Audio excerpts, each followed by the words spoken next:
Para bapak dan ibu dan saudara-saudara sekalian, ada seorang bapak karena mau pergi misa Natal pagi, dengan cepat-cepat membangunkan anak-anaknya. Mandi kalian, mandi. Jam 7 akan masuk misa pertama, cepat. Istrinya mendengar, cepat. Pak, ini pun baru jam 5, cepat, nanti terlambat. Akhirnya mereka cepat-cepatlah semua kan. Tenggelam sudah berangkat ke gereja. Datang akhirnya, mengapa cepat-cepat kali kita ke gereja? Belum buka pun nanti itu, udah cepat. Dan apa yang dikatakan bapak itu, tak tahu kau, biar bisa kita di belakang duduk. Nanti kalau udah banyak orang tak bisa di belakang, karena semua tak mau ke depan, nanti malu kali kita kalau di depan. Nah, inilah orang Katolik kan. Jadi selalu berusaha duduk di belakang, akhirnya di depan tak ada orang. Apakah itu rendah hati atau sebenarnya kerendahan hati semu ya? Tidak betul-betul rendah hati yang sulitnya atau kita mau bertanggung jawab. Lihat orang nanti sanggulku, udahlah di sini aja aku. Karena itu dikatakan kadang orang Katolik itu kalau diminta membuat doa seperti tak berani, bukan karena rendah hati, malah karena tak beraninya. Doa ada, wah jangan. Seperti rendah hati, itulah kerendahan hati semu. Pada hari ini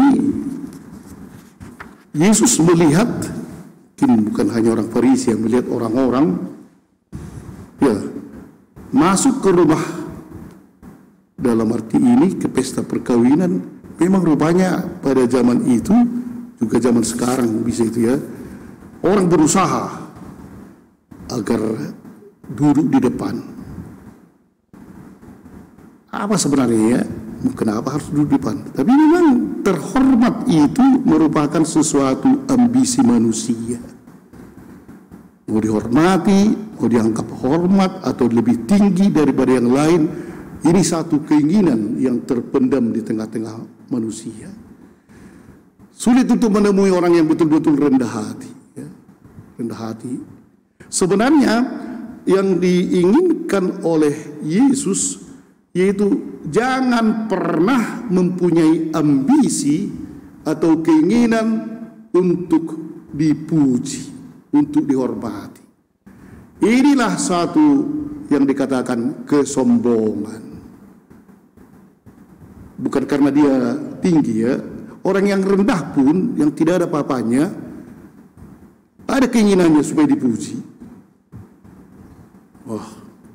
Jadi bukan hanya karena tinggi dia, kedudukannya atau apapun jadi ingin dipuji. Bukan orang yang karena sikap itu, bukan dari segi perbuatan ya. Dari sikap sebenarnya kan. Sikap di dalam dirinya ada keinginan supaya dihormati. Ada keinginan supaya diperhatikan. Jadi kalau dia kerja begitu, maunya dipuji orang. Kalau tak dipuji kecewa dia. Tak ada yang memuji aku, sudah hebat ku buat katanya kan. Yang membuat bunga ini loh pointan suster ini atau suster ini kan. Sudah setengah mati dia membuat, tak ada yang memuji. Sial kali. Lain kali ku jelek-jelekkan lah katanya kan. Karena seperti tujuannya dipuji, bukan untuk melayani. Disinilah persoalan yang ada di dalam hati manusia dan juga di hati orang Farisi. Adanya itu yang seperti yang dikatakan lagi kalau tadi umpamanya carilah kedudukan yang rendah atau tempat duduk yang rendah. Ada juga orang kan sudah memang tinggi dia, sengaja dicarinya yang rendah supaya semua orang nanti mengajak dia, di sini lah Bapak, di sini Bapak. Oh, makin sama dia. Atau kalau ibu yang sudah sangat cantik, supaya lebih hebat lagi, pura-pura di belakang gitu nanti duduk kan. Supaya akhirnya ketua panitia kepada ibu yang terhormat supaya di depan. Tapi sampai datang orang, koltok, bangga. Dalam arti inilah sebenarnya bisa saja orang mencari kedudukan tempat duduk di tempat yang agak terpinggir, tapi tujuannya supaya dipanggil tempat terhormat. Itu. Jadi dalam arti ini sikap sebenarnya. Apa itu sikap sombong? Yaitu ingin agar orang lain melihat dia dan memuji dia. Jadi bukan intinya bekerja, bukan intinya untuk melayani, tetapi untuk dipuji. Dan inilah yang sering timbul di dalam diri manusia, entah siapapun itu ya. Kadang-kadang umpamanya seorang ibu pun bisa itu marah, ya, marah dalam arti tertutup merepet. Sudah begini, begini, tak ada pula kalian perhatikan aku, katanya kan. Tadi kalau kalian perhatikan aku, memang mungkin bukan tujuannya untuk diperhatikan, tapi dari sikap kita juga memang. Kalau memang ada bagusnya dia, kita pujilah. Jangan pula kita tak mau memuji orang kan. Kalau dia bagus, tapi puji dengan tulus. Tetapi yang dipuji harus ada sikap sebenarnya dia tidak mempunyai ambisi untuk dipuji. Ya, kalau dipuji terima kasih. Tapi kalau tak dipuji tak perlu kecewa. Dan itulah yang ditunjukkan oleh Yesus pada hari ini dengan mengatakan tadi bahwa berikanlah tempat yang terhormat atau kepada siapapun itu yang memang sesuai. Tetapi justru ditegurnya tadi orang-orang yang sangat ambisi untuk mencari kedudukan. Dan itu bukan hanya untuk orang Farisi, sampai sekarang pun banyak itu kan.